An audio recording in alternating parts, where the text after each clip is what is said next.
Listeners, ঘটনাগুলো কেমন লাগছে তা জানিয়ে এই ভিডিওর কমেন্ট সেকশনে কমেন্ট করতে ভুলবেন না। এছাড়া আমাদের ফেসবুক পেজ আর গ্রুপ তো রয়েছে আপনাদের হরর ওয়ার্ল্ড নামে, সেখানে গিয়েও আপনারা আপনাদের মতামত জানাতে পারেন।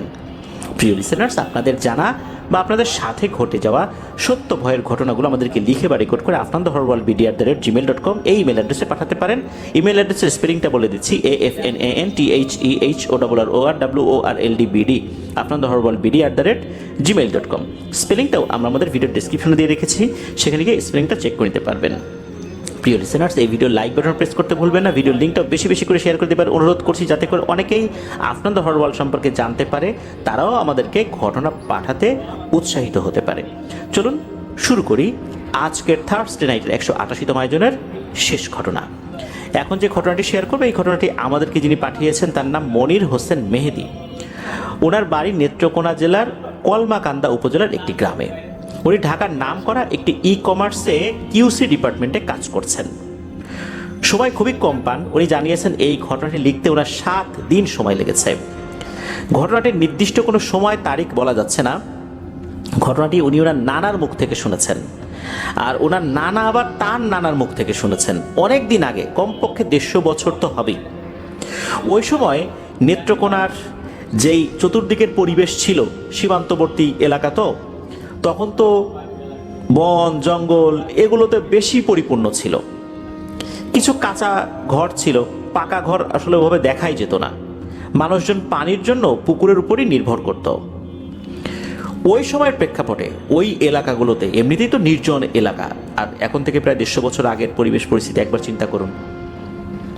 সূর্য ডোবার পরপরই নাকি গ্রামের বাতাসটাই বদলে যেত। বাতাস কেমন যেন ভারী হয়ে আসতো। দূরের জঙ্গল থেকে ভেসে আসতো এমন কিছু আওয়াজ যা কোনো পশুর না, আবার মানুষেরও না। গ্রামের বয়োজ্যেষ্ঠরা নাকি বলতো, গ্রামে রাত নামলে আল্লাহর নাম ছাড়া অন্য কাউকে ডাকাডাকি করতে হয় না। অন্য কাউকে ডাকাডাকি বলতে দেখা গেল এমন একজন ব্যক্তিকে ডাকলো, তার রূপ ধরে কোনো একটা পিশাচ বা জিন এসে হাজির হয়েছে, তখন বিপদ। এই কারণে আর কি তারা এরকম কথা বলতেন।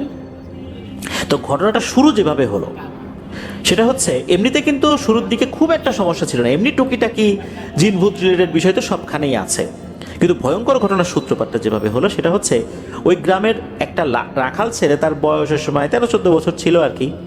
যতটুকু জানা যায় তার নাম ছিল মতলব মিয়া। গ্রামের দক্ষিণ দিকে ছিল, ওর একটা গরু ছিল। ওই গরুর গলায় যে দড়ি, এই ছেলেটা শখ করে এই দড়ির 1 ফুট দূরত্বে ঝুনঝুনি বেঁধেছিল। মানে পুরো দড়ি জুড়েই, গরুর গলায় তো ঝুনঝুনি ছিলই, ওই পুরো দড়ি জুড়েই সে শখ করে ঝুনঝুনি বেঁধেছিল। এইরকম দড়ি কিন্তু অন্য কোনো গরুর গলায় ছিল না, আর এরকম দড়ি আসলে নর্মালি কেউ বানায়ও না। যদি কেউ শখ করে ওই ঝুনঝুনি বাঁধে 1 ফুট দূরে, এত লম্বা দড়ি 1 ফুট দূরে ঝুনঝুনি কে আর বাঁধবে, কার এত প্রয়োজন আছে? কিন্তু এই ছেলেটা এটা বেঁধেছিল। ওর একটা বেশ বড় ষাঁড় গরু ছিল, এটা নিয়ে এ প্রতিদিন মাঠে যেত। একদিন সে গিয়েছে, কিন্তু সন্ধ্যা হয়ে গেলেও সে বাড়িতে আর ফেরত আসে না। ওই রাত্রে কিছু কিছু জায়গায় খোঁজাখুঁজি হয়েছে। রাত্রেবেলা তো কেউ আসলে নর্মালি ওই সময় কেউ ওইভাবে বের হতো না। সকালবেলা যখন বের হয়েছে, তখন ওই দড়িটা পাওয়া যায় কাছাকাছি থাকা একটা পুকুরের পাশে, যে পুকুরটা অনেকেই ব্যবহার করত। পুকুরের পাশে এই দড়িটা পাওয়া যায়, যে এই দড়িতে ঝুনঝুনি লাগানো আছে। আর এই দড়ি তো কার হতে পারে এটা তো সবাই জানে। গরুটা কিন্তু নাই, তবে গরুর পায়ের ছাপ একটা জায়গায় এসে মনে হয়েছে শেষ হয়ে গেছে। এরপরে এই জায়গায় একটা ভয়ঙ্কর টাইপের পায়ের ছাপ। এটা যে আসলে কোন ধরনের প্রাণীর পায়ের ছাপ, না মানুষ না কোনো প্রাণী, এটা বোঝা যাচ্ছে না। সাইজে বেশ বড়, আর কাছাকাছি থাকা একটা শিমুল গাছে নখের আঁচড় হয়েছে। এটা দেখেই মানুষ বুঝতে পারে কিছু একটা খারাপ অবশ্যই হয়েছে। এদিকে ওই মতলব মিয়াকে খোঁজা হচ্ছে, তাকে পাওয়া যায় না। 2 দিনের মাথায় মতলব মিয়ার সন্ধান পাওয়া যায় জঙ্গলের পাশে। তার দেহে আঘাতের কোনো চিহ্নই নাই। শরীর ছিল অস্বাভাবিক রকমের শুকনো, মানে মমি হয়ে গেছে এরকম আর কি। হাড়ের সাথে চামড়া লেপ্টে আছে, এতটা শুকিয়ে গেছে, ভেতরে কিছুই নাই, রক্ত তো নাই।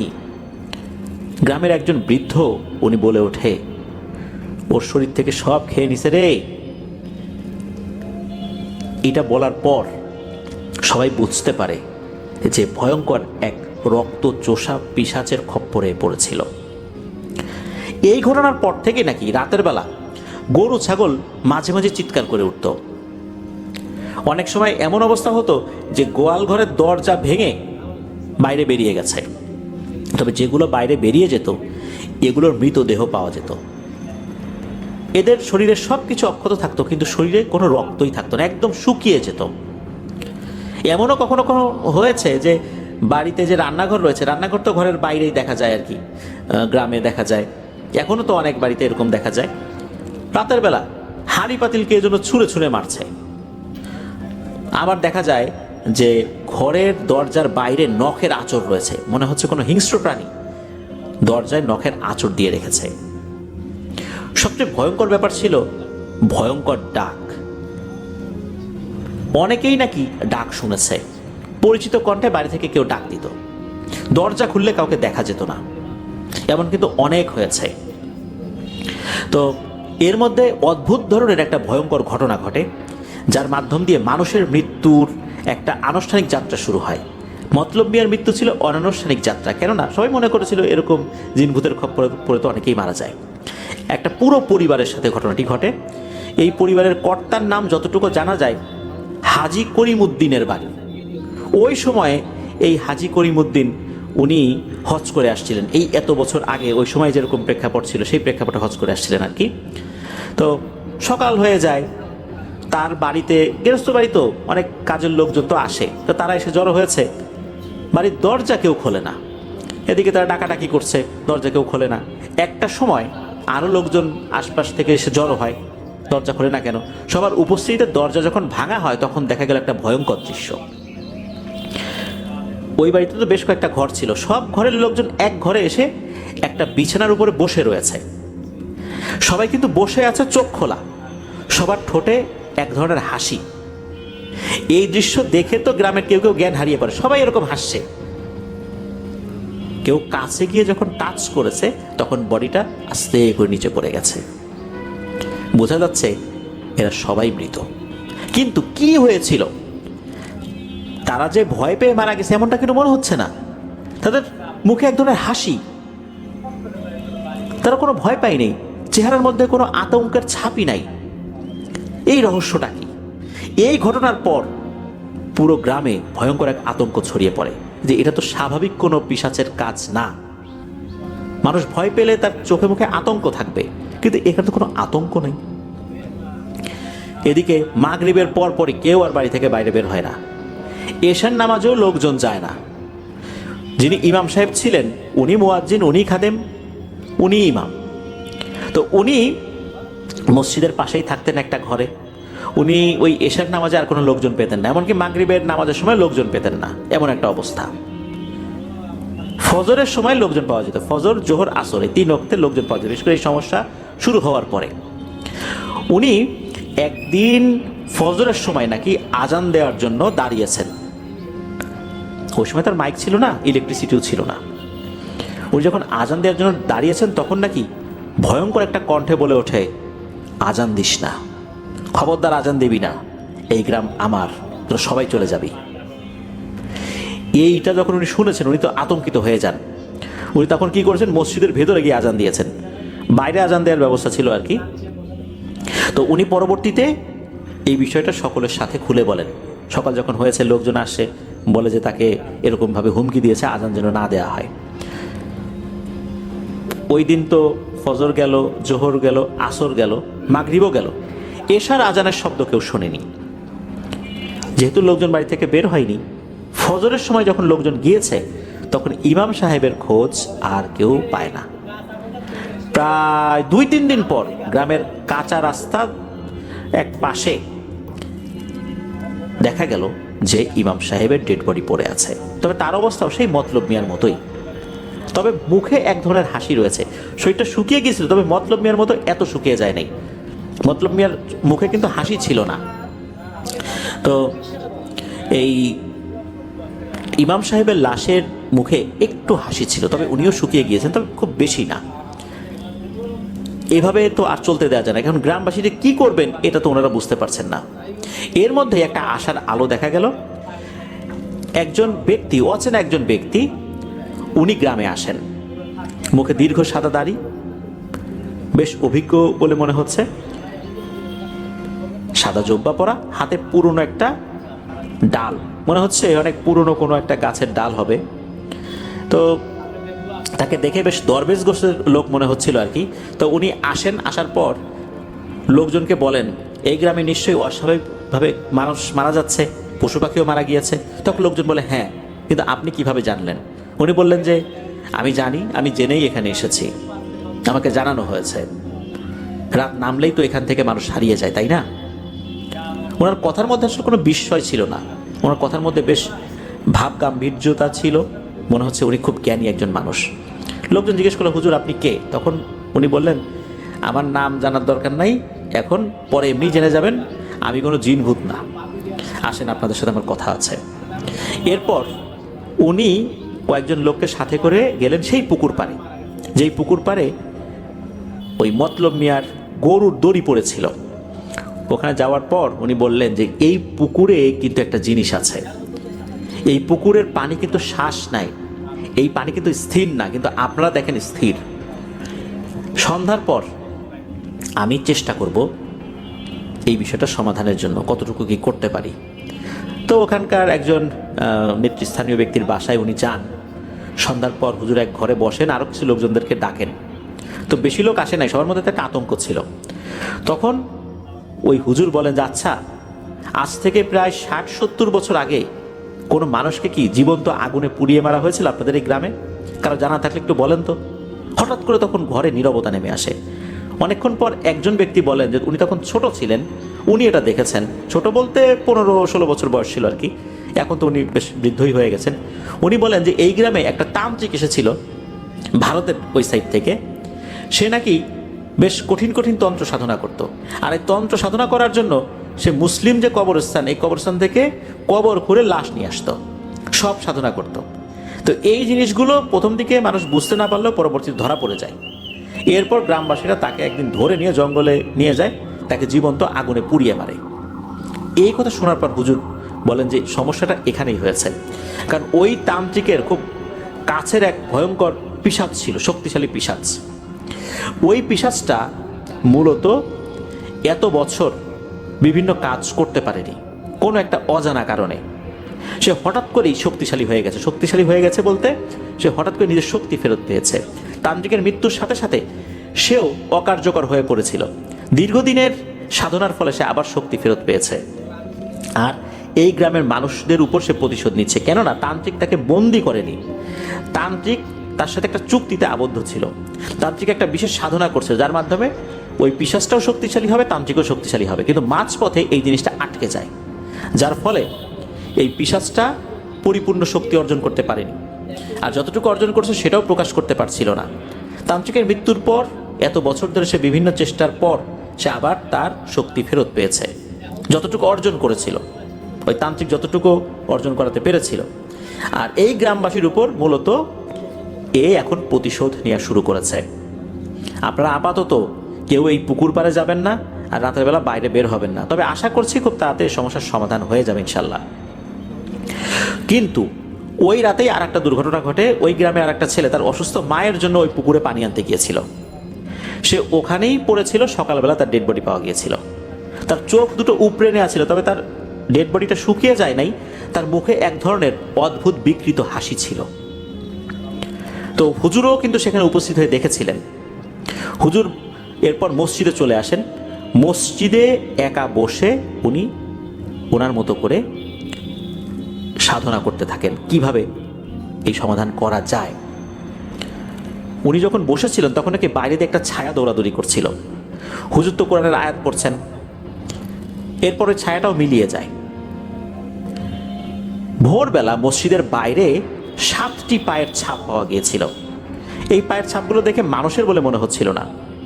হুজুর বলেন যে এখানে 7টা জিন এসেছিল, আজ রাত থেকে লড়াই শুরু হবে, তবে এই লড়াইয়ে সবাই বাঁচবে না। যিনি মারা যাবেন তিনি শহীদ হবেন, যিনি বাঁচবেন তিনি গাজী হয়ে বেঁচে থাকবেন ইনশাল্লাহ। এ কথা বলার পর হুজুর অন্যদেরকে চলে যেতে বলেন। উনি বললেন যে আমাকে আপাতত এখানে কাজ করতে দেন। তবে ওই রাতেও আসলে পরিপূর্ণভাবে সমাধান হয়নি। দুটো রাত পার হয়েছিল। ওই 2 রাতে প্রায় 3 জন লোকের মৃত্যু হয়েছিল।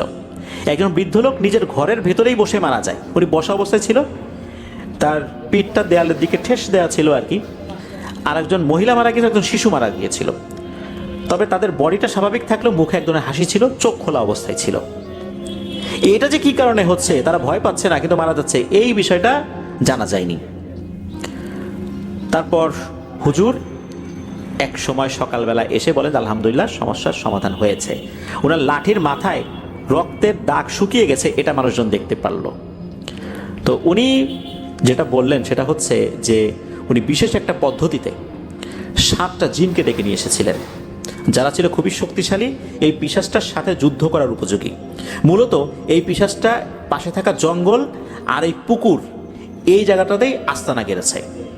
তো উনি মূলত পুকুর এবং জঙ্গলের মাঝামাঝি দাঁড়িয়েছিলেন।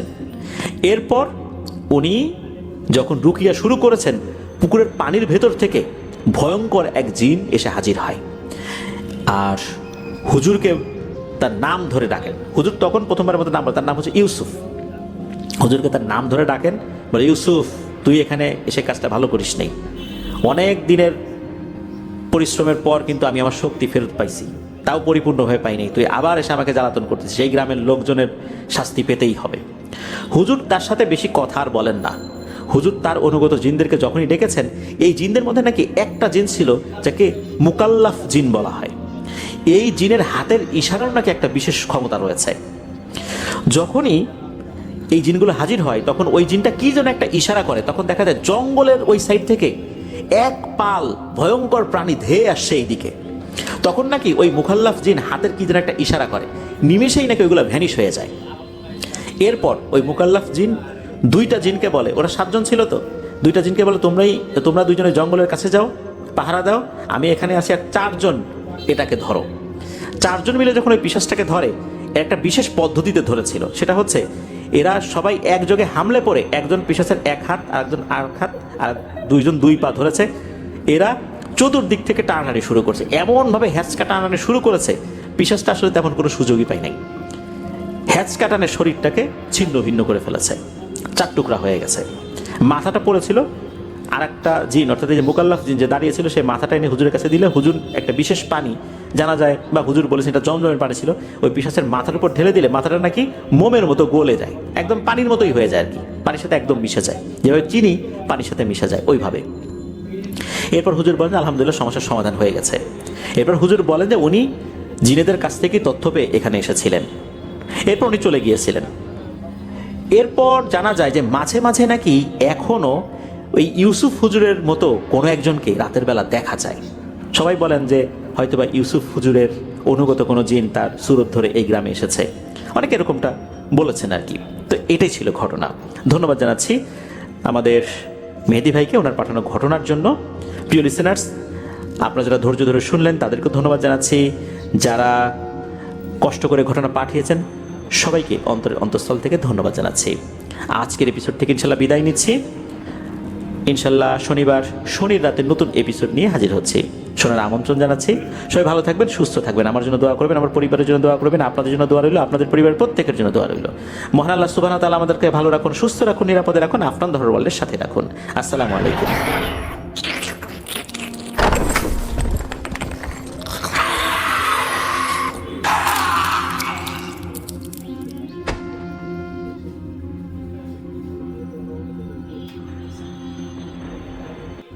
প্রিয় লিসেনার্স, এখন যে ঘটনাটি আপনাদের সাথে শেয়ার করব, এই ঘটনাটিও বেশ শিক্ষণীয় একটি ঘটনা।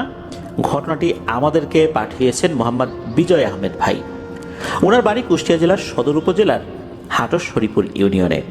তো চলুন শুরু করি আমাদের 188তম এপিসোডের 5ম ঘটনা। এই ঘটনাটি এলাকায় বেশ চাঞ্চল্যের সৃষ্টি করে, অনেক সমস্যার সৃষ্টি হয়েছিল এই ঘটনা নিয়ে। এই ঘটনাটির আংশিক সাক্ষী বিজয় আহমেদ ভাই নিজেও। ঘটনাটি একদম রিসেন্ট ঘটেছে বলতে হবে, কিন্তু সঙ্গত কারণে এক্স্যাক্ট গ্রামের নাম এবং এই ঘটনার সাথে সম্পর্কযুক্ত যে ব্যক্তিবর্গ রয়েছেন তাদের ছদ্মনাম আমরা ব্যবহার করব। গ্রামের নাম আমরা বলতে পারছি না, যদি বলি এটা নিয়ে আরও সমস্যার সৃষ্টি হবে, এলাকাভিত্তিক কিছু সমস্যার সৃষ্টি হতে পারে। আর ছদ্মনামই আমরা ব্যবহার করব যে ব্যক্তিবর্গ রয়েছেন এটা বিভিন্ন পরিস্থিতির আলোকেই আমরা করতে বাধ্য হচ্ছি। তো চলুন শুরু করি। এই যে কুষ্টিয়া জেলা, এই কুষ্টিয়া জেলার বড় একটা অংশ জুড়ে কিন্তু গড়াই নদীর সংযোগ রয়েছে। যেই গ্রামে ঘটনাটি ঘটেছিল, এই গ্রামটিও কিন্তু সদর উপজেলার কোনো একটা ইউনিয়নের গ্রাম। যেই গ্রামে ঘটেছিল সেই গ্রামে একটা পরিবার, এই পরিবারের কর্তার নাম মোহাম্মদ বনিয়ামিন। ওনার এক ছেলে এক মেয়ে, সুখের সংসার। মেয়ের বয়স 18 কি 20 বছর। বিয়ের কথাবার্তা চলছে। একদম সহজ সরল শান্ত প্রকৃতির একটা মেয়ে। কারো সাথে উঁচু গলায় কথা বলেছে কখনো, এমনটা আসলে শোনা যায়নি। হঠাৎ করেই দেখা গেল যে এই মেয়েটা আগের থেকে দিন দিন শুকিয়ে যাচ্ছে এবং উচ্ছৃঙ্খল আচরণ করছে। যে মেয়েটা কারোর সাথে উঁচু গলায় কথা বলতো না, সেই মেয়েটা গালিগালাজ শুরু করেছে।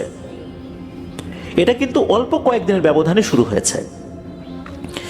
কয়েকদিন এরকম আচরণ মানুষ তো দেখছে, তারা তো অবাক। সুমি তো এরকম করে না। তার মেয়ের নামটা সুমি ছিল। হঠাৎ করেই সুমি রক্ত বমি শুরু করে।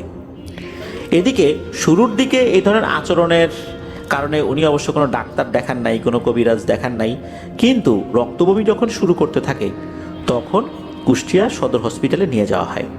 এরপর কুষ্টিয়ায় যে সমস্ত নামকরা ক্লিনিক রয়েছে সেখানেও নিয়ে যাওয়া হয়, অনেক টেস্ট করা হয়। ডাক্তার কিছুই ধরতে পারেন না যে আসলে কি হয়েছিল। এভাবে বেশ কিছুদিন বলতে মাসখানেকও যায় নাই, এরকম একটা সময়ের মধ্যে ডাক্তার একটা সমস্যা ধরতে পারেন। সেটা হচ্ছে এই মেয়েটার যে কোষের সেল রয়েছে এইগুলো আসলে পানি ধারণ করে রাখতে পারছে না, ডিহাইড্রেট হয়ে যাচ্ছে। আর এই কারণে তার শরীরটাও দিন দিন শুকিয়ে যাচ্ছে।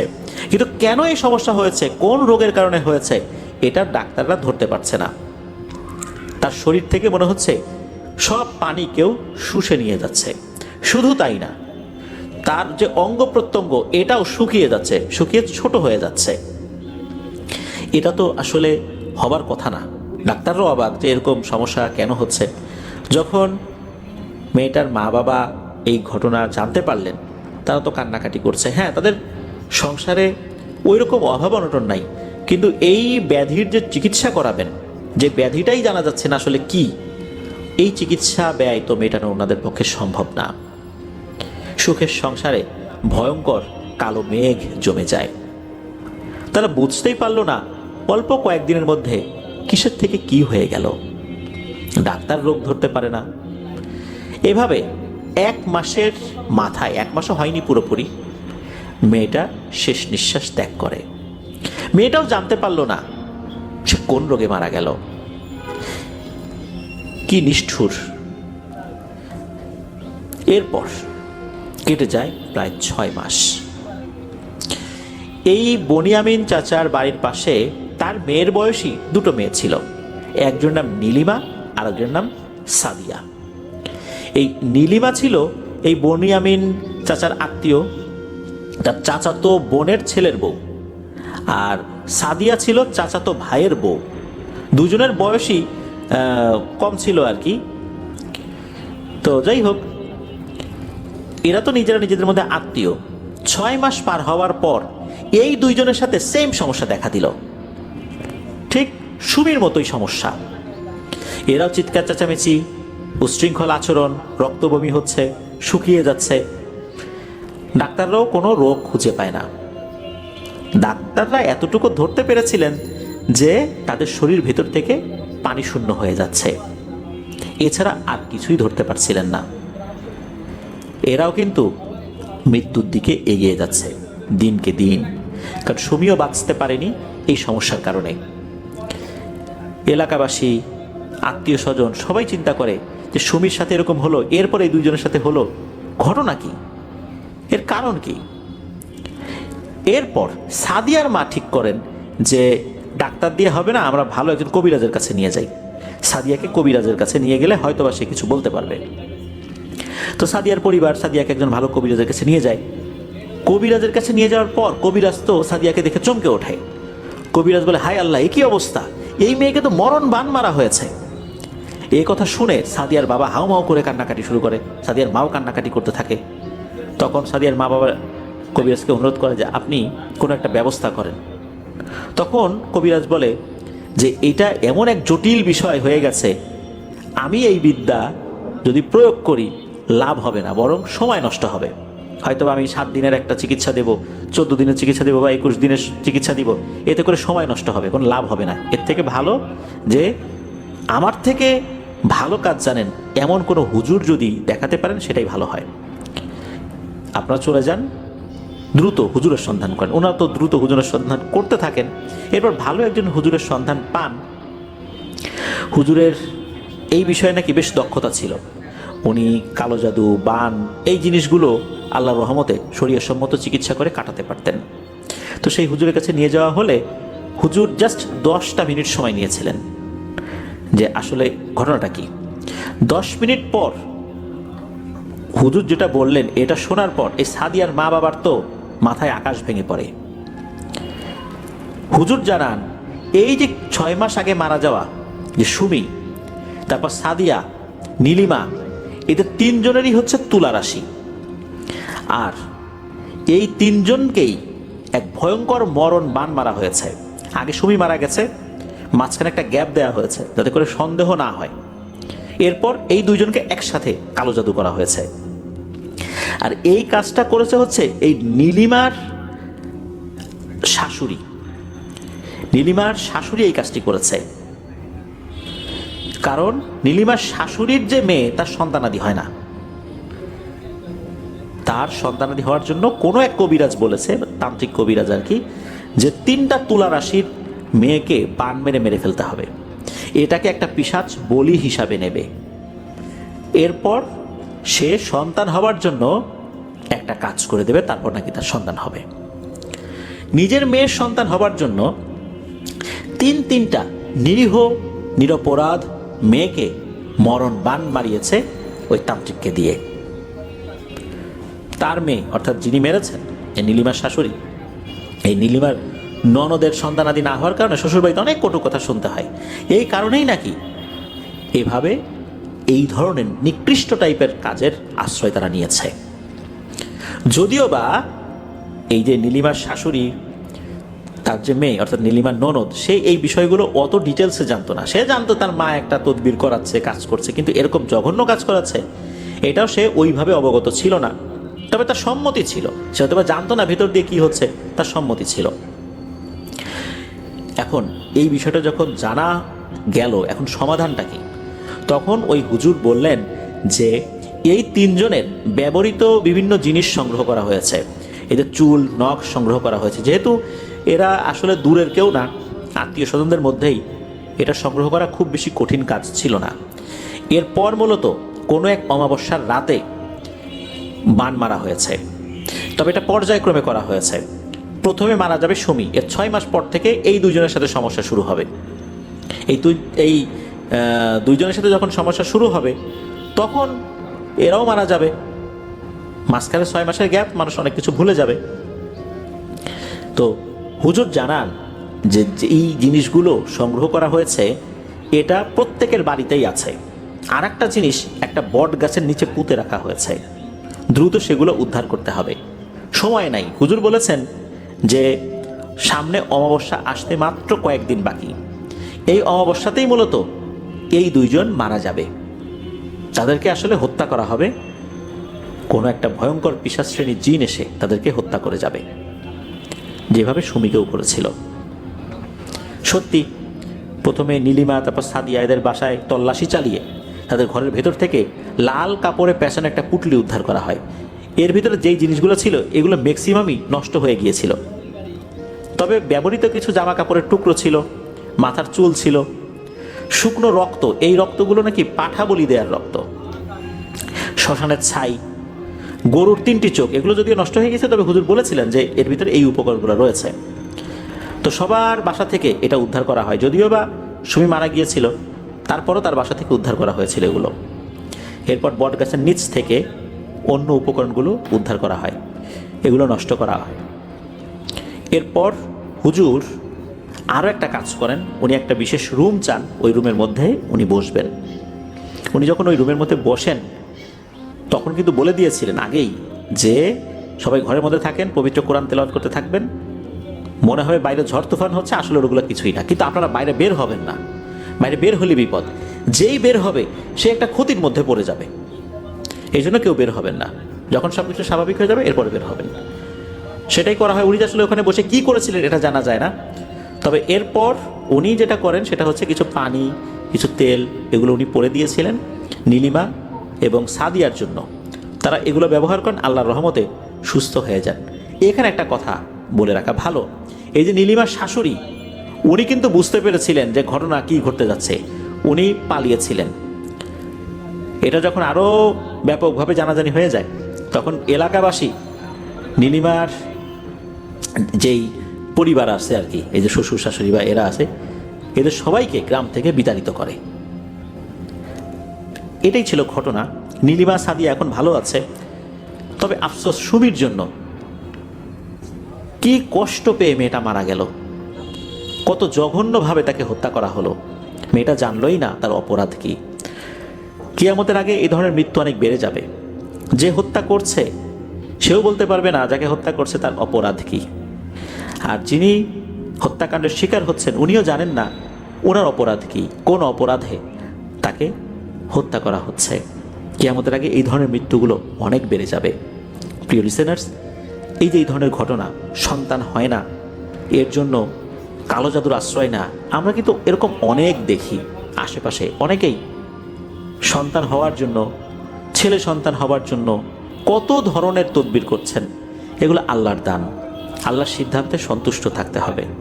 আল্লাহ তাআলা যাকে যেটা দেবেন সেটাতেই সন্তুষ্ট থাকতে হবে। হ্যাঁ, চিকিৎসা করানো যেতে পারে শরিয়া সম্মতভাবে, তারপর মেডিকেল ট্রিটমেন্ট তো রয়েছে, এরপরও আল্লাহ না দিলে সবর করতে হবে। নিশ্চয়ই আল্লাহ এর মধ্যে কোনো একটা ভালাই রেখেছেন। আল্লাহ আমাদেরকে বুঝার তৌফিক দান করুন। প্রিয় লিসেনার্স, চলুন চলে যাব আমাদের এবারের থার্সডে নাইটের 188তম আয়োজনের ষষ্ঠ এবং শেষ ঘটনায়।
Thank you.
আমাদের কিছুদিন গাছ দিছিল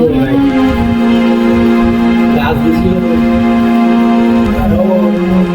কাইতে লিছি হচ্ছে সকালে এসে বলছে কে রে তোর গাছ আমরা চলে এসে না দেখি গাছ নাই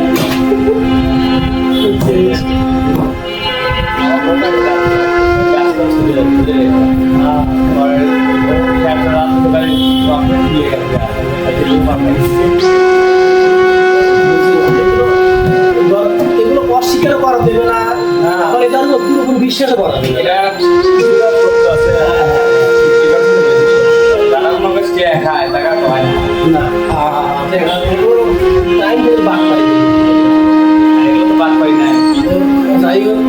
এগুলো বার করে খাই বলে ধরো তারিখ খরচ হয় তো খাত নিয়ে আসে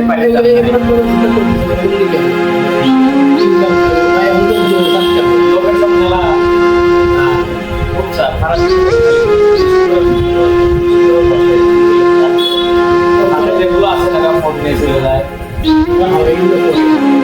চলে যায় বিকেলে আসে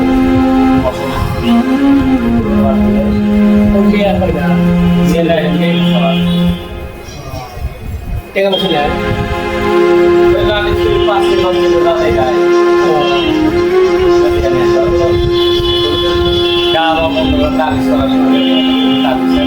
কি হয়েছে মা হয়েছে না ভুল হয়েছে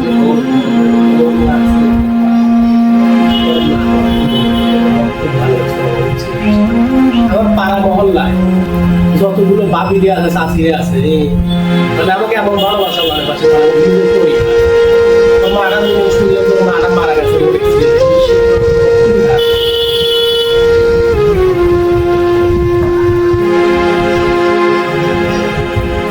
এমন তো চাষানি করে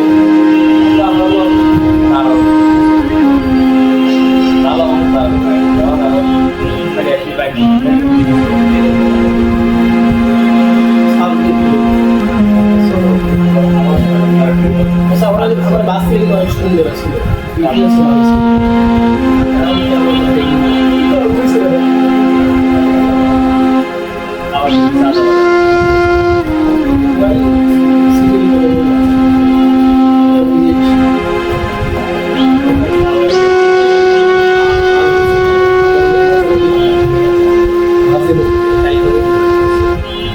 সেখানে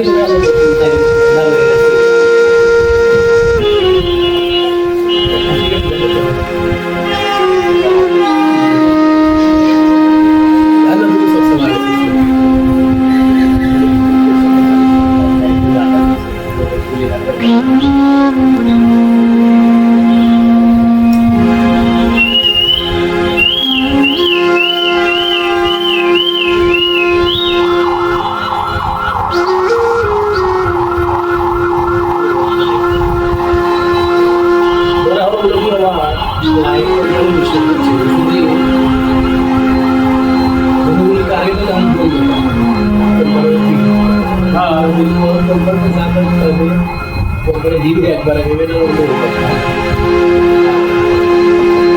এই কেন হাসি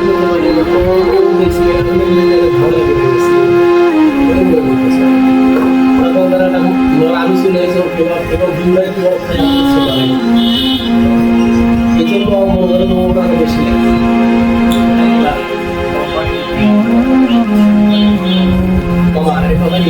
ব্যবসা আমি করতেছি আমি জানি সবচেয়ে বড় কথা হলো ব্যবসার গতি কেউ কোনোদিন একই রেট ভাবে একই গতি